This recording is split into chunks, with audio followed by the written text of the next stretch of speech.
ल बाबु भन त सिंगै बाख्रा मिल्न सक्ने जीव कुन हो? छेपारे।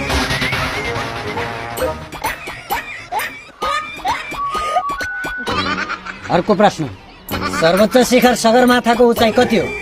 होला 2-3 मिटर। नाच्न जान भ्याएको छैन।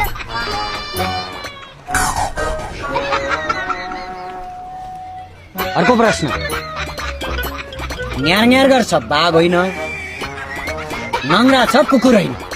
भैँसी।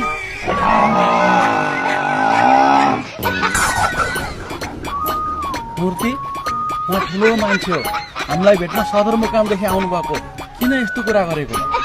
सदरमुकामदेखि आए पनि अमेरिकादेखि आए पनि मैले उत्तर दिने यस्तै हो। मूर्ति तिमीलाई के भयो भनौ त, म चक्लेट दिन्छु।